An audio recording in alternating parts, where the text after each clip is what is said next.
கனவுகள் நனவாகும் பாதை எப்படி இருக்கும் என்பதை வாழ்ந்து காட்டிய முன்னாள் மாணவர்களின் வெற்றி கதைகள் இன்றைய மாணவர்களுக்கு மிகப்பெரிய ஊக்கமாக இருக்கும். தன் அனுபவங்களால் மாணவர்களின் மனதில் நம்பிக்கையும் தைரியத்தையும் விதைக்கும் அருமையான வழிகாட்டு ஆசிரியர் நமது பள்ளிகளிலேயே படித்து இன்று ஆசிரியராக உயர்ந்துள்ள திரு KS ராஜன் சார் அவர்களை அன்புடன் அழைக்கிறேன்.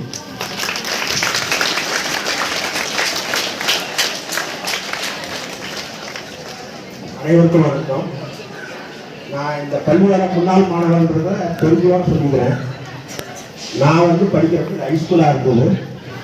அதுக்கு பின்னாடி நான் +2 தமிழ்நாடு ஸ்கூலில் படித்தோம். நாங்கள் படிக்கிறப்பெல்லாம் காலேஜுன்னா தருமபுரி ஆர்ட்ஸ் காலேஜு, அதை விட்டால் சேலம், ராசிபுரம் இப்படி தான் இருக்கும். திருப்பத்தூரில் ஒரு தனியார் காலேஜ் இருக்கும். ஆனால் இப்போ உங்களெல்லாம் எவ்வளோ வாய்ப்பு இருக்கு பாருங்க. தருமபுரியில் ஒவ்வொரு சட்டமன்ற தொகுதிக்குமே பார்த்தீங்கன்னா ஒவ்வொரு காலேஜும், அது கேர்ள்ஸுன்னு பார்த்தீங்கன்னா காரிமங்கலத்தில் கேர்ள்ஸ் காலேஜில் கவர்மெண்ட் இருக்குது, சட்டக்கல்லூரி இருக்குது, MBBS இருக்குது, பாலிடெக்னிக் இருக்குது, ITI இருக்குது, ஏகப்பட்ட வாய்ப்பு இருக்குது. எங்களுக்கு +2 முடிச்சுட்டா காலேஜ் போய் சேர்ந்தோம்னா தருமபுரி தான்.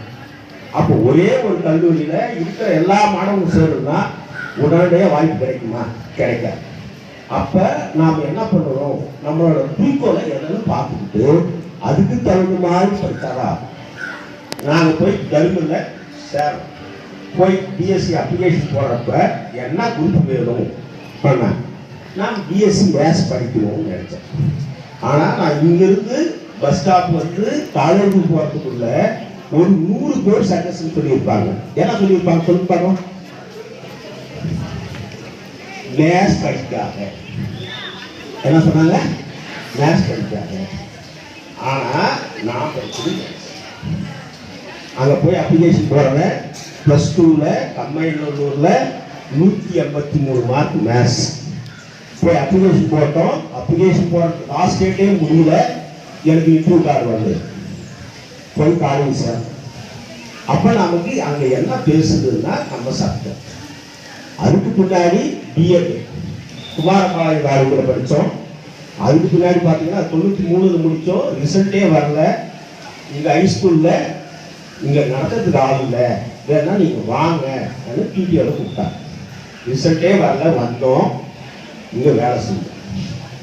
இதில் இன்னொன்று பார்த்தீங்கன்னா 8ஆம் வகுப்பில் ஊரக திறனாய்வு பேர் ஓரளவு இந்த டெஸ்ட் எழுதுனவங்க இருக்கும். முதல்ல அந்த 8ஆவதுல நாங்கள் படிக்கிறப்ப மே மாதம் தான் எக்ஸாம் நடக்கும். இந்த குடியரசு தினத்துக்கு வந்தார் பாருங்க சுப்பிரமணியா, அவர் தான் கூப்பிட்டார். ராஜன், நான் எத்தனையோ பசங்க அடித்தேன், யாருமே செலக்ட் ஆகலை, ஆனால் உண்மையாக நம்பிக்கை இருக்குன்னாங்க. அது மாதிரி நம்ம மேலே நம்ம ஆசிரியர்கள் பெற்றோர்கள் ஒரு நம்பிக்கை வச்சுருப்பாங்க. அந்த நம்பிக்கையை பாதுகாக்கும். போய் எழுதுனேன். அந்த எக்ஸாமில் நான் செலக்ட் ஆனேன். அன்னைக்கு ஒரு 300 ரூபா. நினச்சி பாருங்க, இந்த காலத்தில் 83ல் ஒரு 300 ரூபான்னு எவ்வளோ பேர் பணம். அது எனக்கு கல்வி போடுச்சு. அப்போ நாம் எந்த ஒரு போட்டித் தேர்வாக இருந்தாலும் நாம் அது முயற்சி பண்ணணும். அது நான் இந்த ஸ்கூலில் பல வருஷமாக பார்த்துட்ருக்கேன். ஊரகத்திறனாய்வு தேர்வு, NMMS இதில் பார்த்தோம்னா நம்ம பையன் அப்ளிகேஷனே பண்ணணும். இன்ட்ரெஸ்ட் இருக்கிற பையன் ஒரு சிலர் தான் வருவான், மற்றவங்க வரமாட்டான். முயற்சி செஞ்சு பார்க்கணும். நாம் படிச்சுட்டு வர நேரம் இன்னொன்று நல்லா பாருங்கள், உங்களுக்கு பொண்ணான நேரம். நீங்கள் இப்போ 26 இருக்கீங்க. ஏறக்குறைய அனைத்து அரசு அலுவலகங்களாக இருக்கட்டும், பள்ளிகளாகட்டும், காலேஜாக இருக்கட்டும், வேலை வாய்ப்பு 2030 ஏகப்பட்ட வேலை வாய்ப்பு இருக்கு. என்ன சார் 2030 குறிப்பாக சொல்றீங்கன்னா ஏராளமான வேலை வாய்ப்புகள் கொடுத்தாங்க. அவங்கெல்லாம் எப்போ சார் ரிட்டையர் ஆகுறாங்கன்னா 27, 28, 29, 30 ஏறக்குறைய 3ல் ஒரு பங்கு ரிட்டையர் ஆக போகிறாங்க. அப்போ நாம் காலேஜ் முடிக்கிற நேரத்துக்கும் வேலை வாய்ப்பு வர்றதுக்கும் வாய்ப்புகள் அதிகமாக இருக்கும். அதனால் நீங்கள் உங்களோட குறிக்கோளை எய்ம் பண்ணிக்காங்க, நல்லா படிங்க, வாழ்க்கையை வெற்றி பெறுங்க. நன்றி, வணக்கம்.